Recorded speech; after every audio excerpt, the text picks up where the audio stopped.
Assalamualaikum warahmatullahi wabarakatuh. Perkenalkan, nama saya Anissa Zirli Rosa, NIM 1908108003. Saya akan menjelaskan prinsip-prinsip perkembangan motorik dan faktor-faktor yang mempengaruhi perkembangan motorik. Yang pertama yaitu pengertian motorik. Menurut Zulkifli menjelaskan bahwa yang dimaksud dengan motorik adalah sesuatu yang ada hubungannya dengan gerakan-gerakan tubuh, yang di dalamnya terdapat 3 unsur yaitu otot, saraf, dan otak. Sedangkan pengertian perkembangan motorik adalah perkembangan di mana seseorang sudah mulai mampu mengontrol gerakan yang diperoleh dari pengalaman yang ia rasakan. Contohnya yaitu ketika anak belajar berjalan, maka akan jatuh terlebih dahulu. Dari jatuhnya akan memperoleh suatu pengalaman agar bisa berjalan dengan menyeimbangkan langkah kaki kanan dan kaki kiri.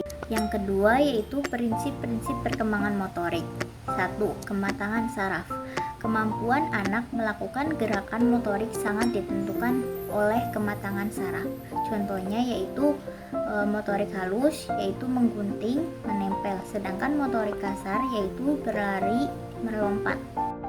Yang kedua yaitu urutan. Kemampuan untuk mengkoordinasi gerakan motorik dengan seimbang. Contohnya berlari sambil melompat. Urutan terbagi menjadi 2. 1. Urutan pertama, perbedaan yang mencakup perkembangan secara perlahan dari gerakan motorik kasar yang belum terarah ke gerakan yang lebih terarah. Yang kedua itu urutan kedua, yaitu keterpaduan. Maksud dari keterpaduan yaitu kemampuan dalam menggabungkan gerakan motorik yang saling berlawanan. Contohnya itu melempar dan menangkap, berlari dan berhenti. Prinsip yang ketiga yaitu motivasi. Motivasi bersifat alami, dan motivasi inilah yang mendorong seseorang untuk berperilaku dan beraktivitas untuk mencapai tujuannya. Begitu juga dengan anak, apabila kematangan motorik memotivasi anak akan melakukan aktivitas motorik dalam lingkup yang luas. Contohnya itu memberikan kesempatan pada anak untuk melakukan berbagai kegiatan gerak motorik serta menyediakan berbagai sarana dan prasarana yang dibutuhkan anak. 4. Yaitu pengalaman. Dengan adanya pengalaman, maka bisa membangkitkan rasa senang dalam suasana riang gembira anak. Yang kelima yaitu praktik.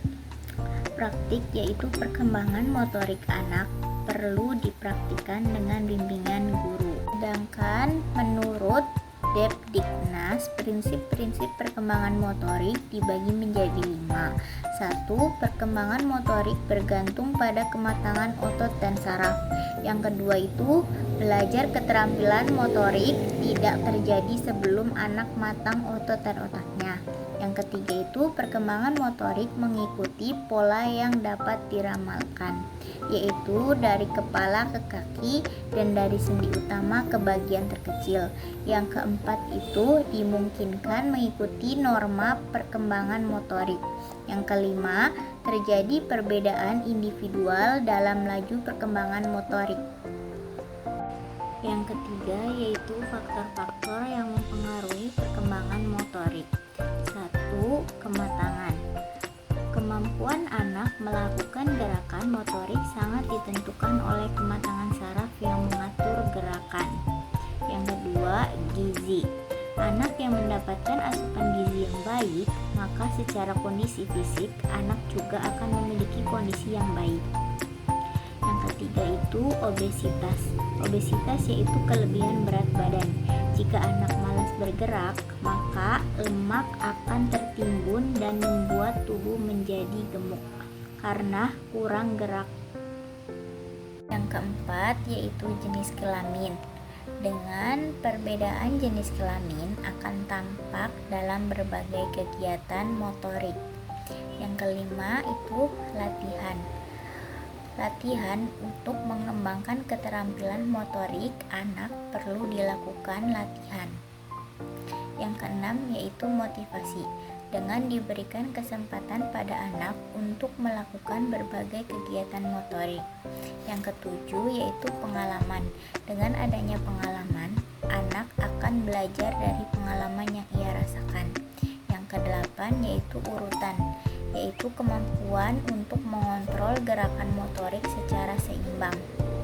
Kurang lebihnya mohon maaf. Wabillahi taufiq wal hidayah. Wassalamualaikum warahmatullahi wabarakatuh.